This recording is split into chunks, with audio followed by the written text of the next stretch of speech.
got mine. I wear it every time at the house.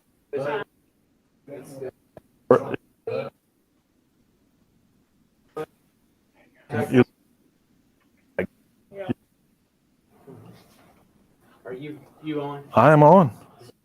Be on blinking light.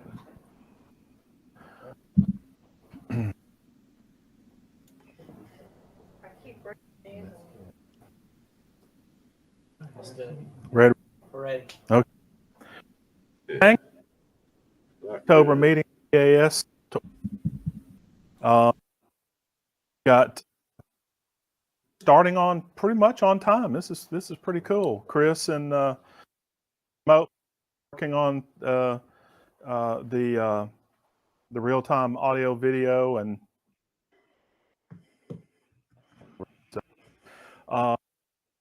welcome everyone who is here, and also on how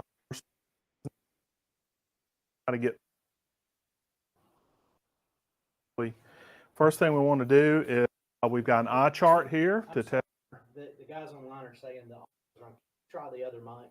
Try what? The other mic there. The one on the table.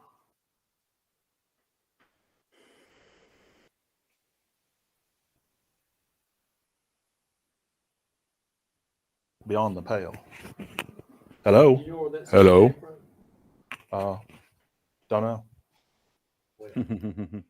Why don't you enlighten us? I'll tell you later. Okay. Okay, he says Hello. it's better. Test. Okay. He says, So obviously the batteries we're are good. no Sorry. good in there. Okay. So first thing we want to do tonight is review the minutes. They were in the newsletter. So this might be hard to read. I tried to put it in bold.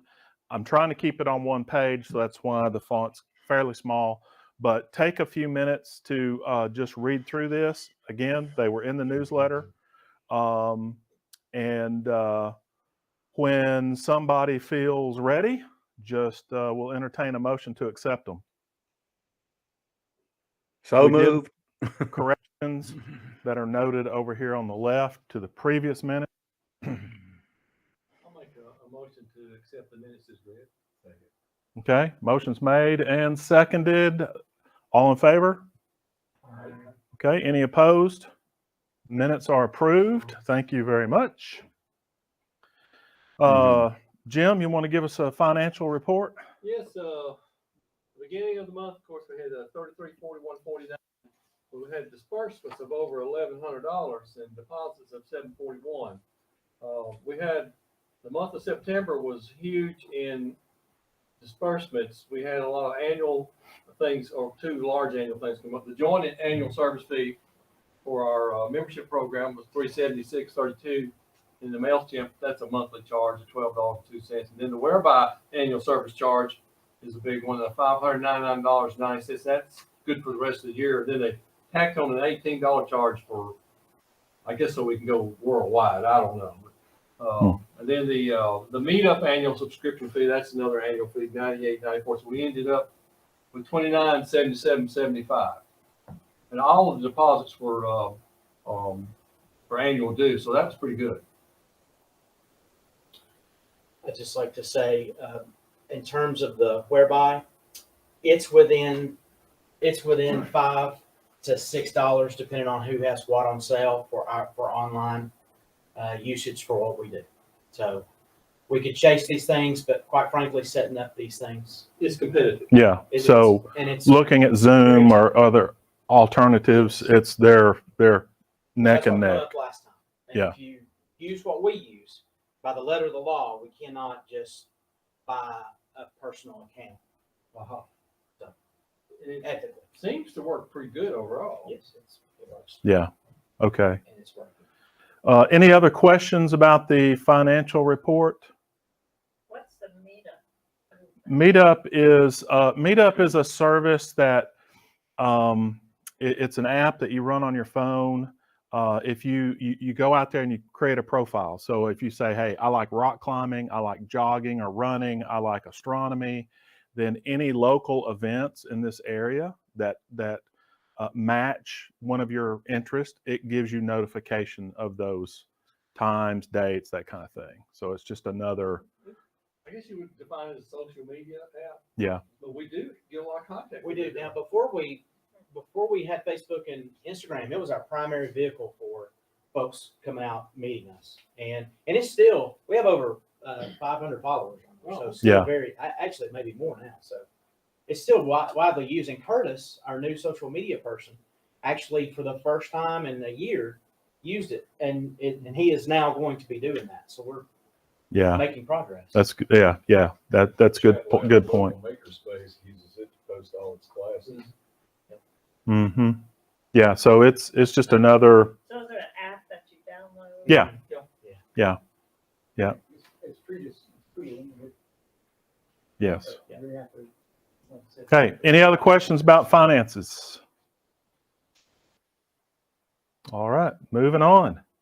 Old business, let's talk about star parties.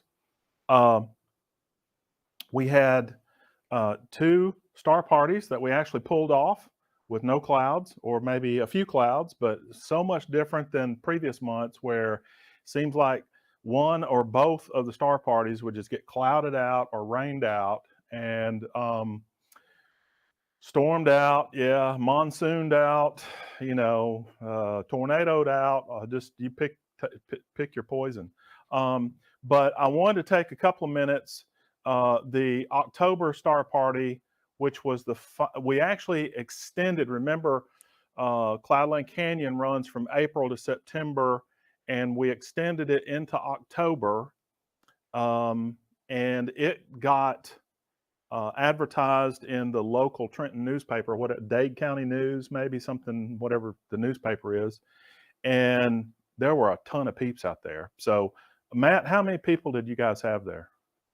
The ranger said 200 plus. So I don't know. Yeah.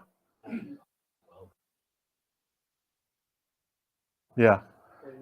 At every telescope. yeah, it And was- and the thing is, and then the point that I wanted to bring up is, we almost canceled that star party, and the reason was because we couldn't get people to commit to being there. We had people sick, we had people out of town, and we have 92 active members in the club, and 10% will show up for events. And when you take half of those and they're sick or out of town, which it all happens, I understand. Now you're down to a precious few. And I'll tell you, it was these people which you can't see, but there's Kat, and I think Greg is there, and Bobby's there, and that's John Sadler, and I don't know who this guy is. Kevin? Oh, Kevin was there. Okay. Yeah, Kevin didn't bring a scope. And let me just say, Kevin didn't bring a scope, but he was maybe so. I mean, he saved the day because he was directing people. There were people driving through the Yeah. middle of the crowd. Yeah. It's crazy. Yeah. It gets nuts up there. It gets nuts up there. So, we need crowd control. We need people with scopes. John Sadler had his EAA rig. He was questionable, but he committed to being there, and he got there. And EAA, you saw, what I put in the newsletter about EAA. It is just such a game changer right now for us. It lets us accommodate larger crowds.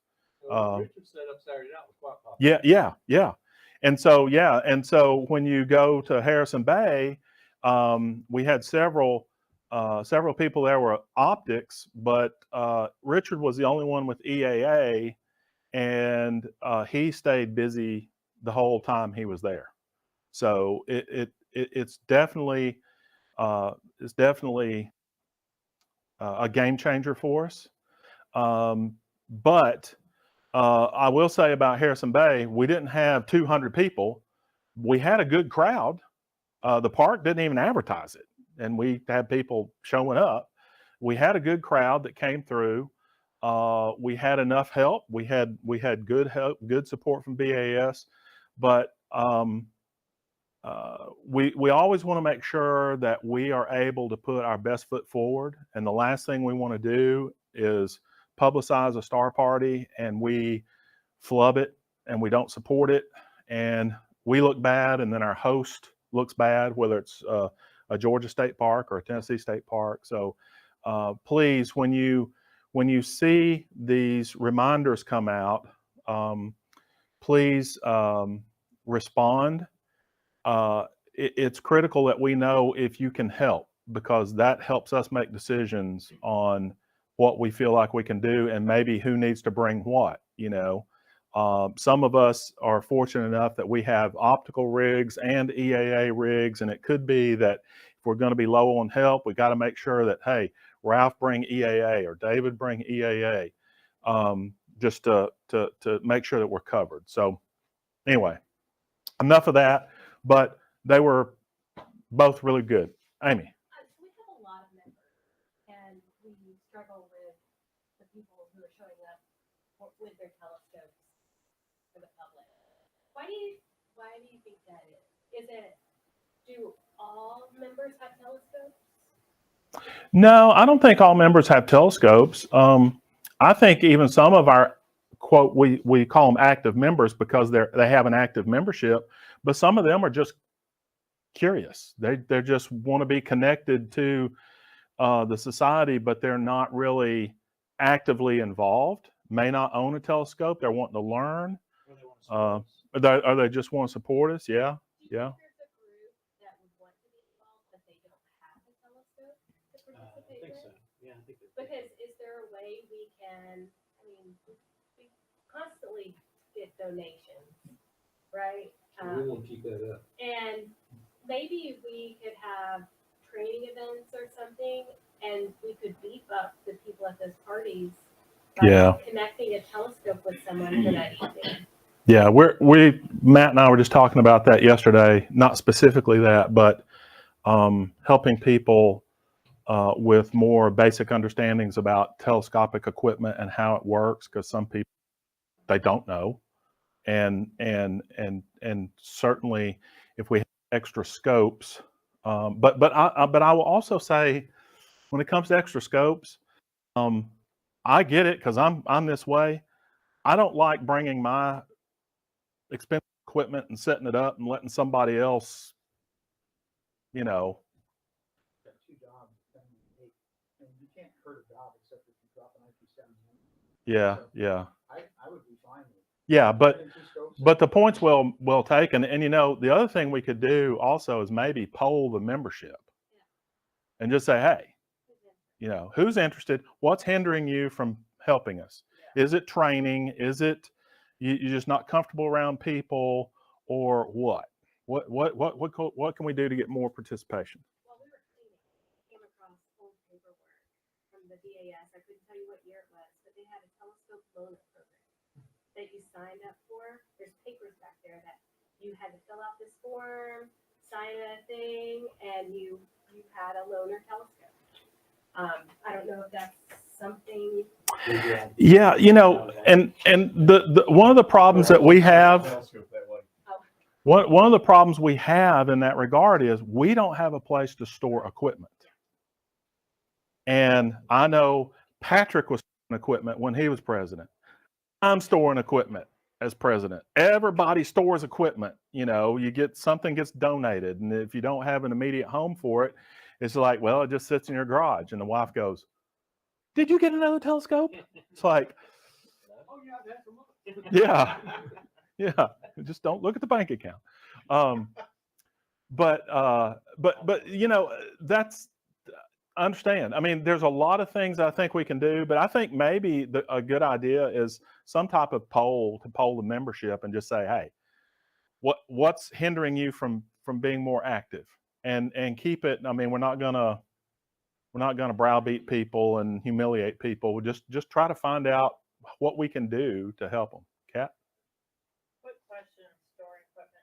In North Carolina, the libraries we help with their loaner. Do you have that too? Yes, Hamilton County has a loaner program at the library. They've got like 5 Star Blasts. We did that. Hamilton County, the Chattanooga Library. You can go and rent a telescope there. So that's what we did with CFPS, Yeah. is we supported I assumed we did at one the point. library loaner. Then we didn't have. Gotcha. But And that's a great idea. But here's the other thing. Somebody's got to coordinate that with the library. Right. Okay? 92 people in this organization. We need some folks to step up and say, you know what, I'll volunteer to take that, because it's the same folks You're that not are. connected with the library, No, not that I know of. No. but that's something that could occur. Library loans, ladders, and all kinds of things. They've got a tool program. Like Home Depot. That'd be something that we could approach them that might be interested in Yeah. supporting them. Yeah. I don't know, I'm throwing that out there. If they have Dobsonians. Yeah, they have those little tabletop Dobsonian Star Blasts, the Orion Star Blasts. Maybe they need to be calmer. That's something we could probably do for A them. couple of my students checked them one out a couple of years ago, so they're pretty good. Okay, good. Maybe we have somebody else. All right. Let's move on. Got more to talk about, but keep that in mind. Just, encourage other members to be involved in helping come out and support the Star Parties, because, man, I'll tell you, the public loves these things. And every time we're out, you'll have somebody who's never seen Saturn, or never seen Orion, or never seen Jupiter, or maybe never even seen the moon through a telescope. And they just, you're like, okay, it's a full moon and you're going to be blinded. And they're like, I don't care, I want to see it. And you show it to them and they're like, oh, that's so awesome. And you're like, really? But yeah, they love it. Yeah. Then you go home blind. But yeah, it's just so rewarding to share this with other people. All right. Old business. I just mentioned this. We won't harp on this. But we're still planning to for a swap meet on February 18th or the 25th. More to come on that. If you're interested in being a part of planning that, let me know, or let Matt know. Let's get you plugged in. But we'd like to have a swap meet in February for all the extra equipment that we've got. We're going to get Christmas goodies, and we got stuff that needs to go. So, any rate, we'll be saying more about that. Okay. Under old business, I say it's old business, it's ongoing business, but we've had the Astronomical League spring and summer challenges. We had the Galaxy Challenge in the spring, and we had the Globular Cluster challenge in the summer. The summer really was not good for me because of clouds or rain or something. It just, I couldn't get it done. So anyway, this is the list that I have for both groups. I don't know. I think we've got everybody, but if you completed it and we don't have your name here and you don't have a badge, let us know. We'll get you the pin, not a badge, but a pin. This has been fantastic. I think it generated a lot of buzz and excitement, and people were really interested. I know at some of the member-only Star Parties, people were working on it, and it was a lot of fun. It was a lot of fun. I really enjoyed doing what I did. I was working on the Globular, but didn't get it done. But it was a lot of fun. You learn a lot just from doing it. And the Astronomical League, Ralph took us through a program a month or so ago, telling us about the different observing programs that they have, and they're fantastic. So as a club, we'd like to recognize people as they finish things. So if you finish something with the AL, let us know so we can recognize you. And with that, I would like for Matt to come up. He's got a special presentation we'd like to make tonight. No, there's yours. No, that didn't work. Okay, so I for the last, I don't know, probably 5 years, we have benefited from Ralph McConnell's participation in our programs committee. He spearheaded the programs. He would bird dog these things. He would find people to come and speak. And on a side note, Ralph is also, he's been a very important part of my astronomical journey, and I couldn't have done it without Ralph. So I got to thinking when Ralph said, he was going to retire from the the program committee, which I just want to point out, Ralph, you said you're going to retire at work and you didn't. So, I'm going to use that against you. And also I want to say that if you ever try to do something to surprise Ralph, good luck, because he's really hard to get anything passed. So, I got to thinking, how can I say thank you to Ralph on behalf of the BAS, but also myself? And so I thought, I know what I'll do. I will write off to the AL, and I will submit Ralph's name for the Mentor Award. And I am happy to say that they agreed, and they have presented Ralph with the Mentor Award. My name's on it too. I'm sorry they did that. I didn't do that, I promise. But every time you look at it, you have to think about me now, which I'm kind of excited about. But Ralph, it goes without saying, astronomy brings me immense joy, and you're part of that journey. I have learned more from you than you've ever forgotten, I'm sure.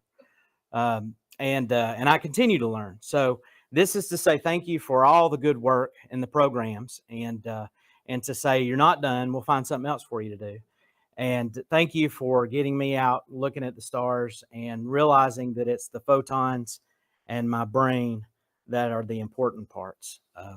Pretty pictures are pretty pictures, but something about those photons, and I now believe that too. So on behalf of the AL League and the Barnard Astronomical Society and myself, I'd just like to say thank you and present this to you. After the meeting, let's get a picture of the newsletter. Oh, yes, that's a good idea. Okay, thank you. So were you surprised? I don't know. I figured That's something. why. Did they call you? I tried my best. All right. Congratulations, Ralph. Yeah, well deserved. Well deserved. Thanks, Matt. Yeah. You want to give a speech? Good. We don't have time. Okay. Moving on. Do we have any updates from any of our committees? We won't go through each one of these, but if someone has something in their area that they want to mention, we'll recognize you at this time. Anybody? All right, very good. We'll keep on cruising. Has a question. Okay. Let's see what it is. Maybe.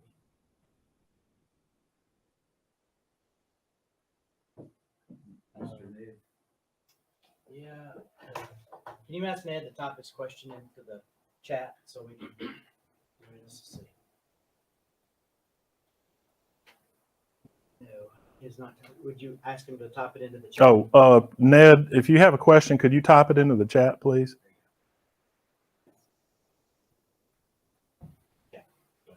Okay. All right. Okay. Upcoming events. Man, we got a ton of stuff going on, and I want to walk through these as quickly as possible. The Chambliss Center. This is the Brainerd Block Party on the 22nd. There, Matt is heading up a solar event that day, and there's 2 shifts from 10 to 2 and noon to 4. So if you can help with that, have a solar scope. Some of you have already said, yeah, I'll help. Please see Matt and support that event. Secondly, on the 23rd, on Sunday, UTC resumes their star parties and their lectures, whatever you call those things. They have a program here in the lecture hall, and then they open up the telescope. For the last few times, we've been doing this intermittently during COVID, but BAS has come out when they would have these, and we would set up in the parking lot down there below the cemetery and do some EAA or have some scopes out there, and that's a big hit. So these are starting again on the 23rd, And so keep that in mind that those are beginning on the 23rd, and the schedule's been released. I think they're happening every week. Send it to you today. Yeah, I did. I didn't get it in here. Bobby? I'll do a couple of planetarium shows during that time. Okay. So come out and support that. They usually need help with, they have a lot of student help, but they do need some help with pointing people how to get up here, and you know, and us out there in the parking lot is a great benefit to them as well. On November the 5th, the Brainerd Road Market that's over here at the Episcopal Church, in the parking lot, there's like a little farmer's market thing that goes on. UTC has got a booth on November the 5th, and they're going to just be staffing it for awareness of the observatory, since it's right here, and just talking up their lectures and their programs, and they ask us to join them. So if you have any interest in being there on November the 5th, just hang out and talk to people. That'd be fantastic. I don't think we've got any events planned. If someone has solar and they want to bring it out, that's fine, but I don't know. Seems like there's some trees over there. You know, you have to bring an axe with you, I think, and then they might get a little snippy about that. But at any rate, just to have a presence there. So if you have interest in that, see me about that. And next month of November, our monthly meeting won't be here. Our monthly meeting is going to be a field trip to the Huntsville Space Center. You saw that in the newsletter. There's all the details in there. And I'm going to let Matt give us a quick update on that. Okay, so I have called Huntsville a month ago to get our block of rooms. They weren't sure when I called them a month ago if they were going to have Cocktails and Cosmos that weekend. Now they are, and it's a James Webb Telescope show. Yeah, it can't get any better. So if you want to go, the plan is there'll be 2 meetups for our group. Last time we went, we all had a great time, but it was a little unorganized. I know what to expect now. We will leave Chattanooga whenever you can leave. The Cocktail and Cosmos show starts at 7:30. They have cocktails out front. You can grab a beer or any kind of drink, beverage, go inside, sit, watch the planetarium show, which it's amazing. It's a really nice planetarium. And then afterwards, we went all back to the hotel and went and got dinner. So we'll do that Friday night if you stay. I have arranged for us to have a block of rooms. So they're discounted. So just wait to book a room until I get that block. They're supposed to give it to me this week. But they haven't called. They might have called me today. I was very busy. Saturday morning, if you don't want to come up Friday, you just want to come Saturday, you can come up Saturday, meet us at 10 o'clock. You can have lunch with us. We'll have a late lunch at 2 or 3 o'clock and have a group picture with everybody there. But it's Friday and Saturday. So Cocktails and Cosmos, that's a fee. I want to say it's like $16 to $20. And then whatever your drinks are, if you want drinks. And then the hotel room, if you book a room through the Marriott, just straight up book one, it's $175. So I'm guessing it'll be cheaper than that for a room. I'd say probably $150. But it's a nice room. It's right across. You literally can drive to Huntsville. You can walk over to the Space Center from there. You don't have to move around. It was a great trip last year. We had a great time. Anybody have any questions about that? There won't be a Thursday meeting. It'll just be Friday and Saturday. And we'll keep sending out. Yes, I'll send a big email when I get all the information. That should answer all your questions. Yes. So if you want to share a room with somebody, is that possible too? Yeah, we will start a group IO thread and just say anybody that wants to room with someone. Yeah, anybody wants to room with somebody, we have some rooms. Yeah, that's right. All right. Okay. Very good. Here we go. Yeah. What's charged each individual? Per room? Yes. Yeah, that would make sense. No, you can't have a. Oh, really? All right. Moving on. So, Our normal Harrison Bay State Party, Harrison Bay Star Party will be on the date that we're going to be in Huntsville. So we're asking if there's another date available. So stay tuned for that. And then also stay tuned for any members only star parties. These kind of come up sometimes at the last minute. It just looks like the weather's going to be good, and we'll call the Rangers. And if they get back to us and say, yeah, come on down, then we go. Sometimes they say, no, you can't do it Saturday. You can do it Friday. Sometimes, no, you can't do it Friday. You can do it Saturday. We never know. So, and they've been really tough to get in touch with and pin down. They're like all the other state parks. They're just understaffed and overwhelmed. So, but just we'll get that out just as quickly as we can when we know that we're going to do it. Okay, because we'd like everybody to be able to come out to these member-only star parties. And then finally, I want to mention the holiday party at the Privateer Yacht Club on December the 8th. That will be the night of our normal December meeting. So we'll be at the Privateer Yacht Club, and we're going to set up another channel there for bringing vittles and snacks and whatever. Okay, so be aware of that as well. Yes. I haven't gotten a confirmation from our social secretary yet, but I've turned it in and that day is free, so it shouldn't be a problem. Okay. Just want to let you know. All right. We might be having trunk or treat out in the parking lot that night then if we can't. Yeah. All right. Okay. That's all I have. Is there anything else we need to talk about before we adjourn and turn the program over to Bobby? Yes, we'll have to have an intermission anyway, I think. Yeah. Okay, so that being said, I will entertain a motion to adjourn. Motion made. We're adjourned.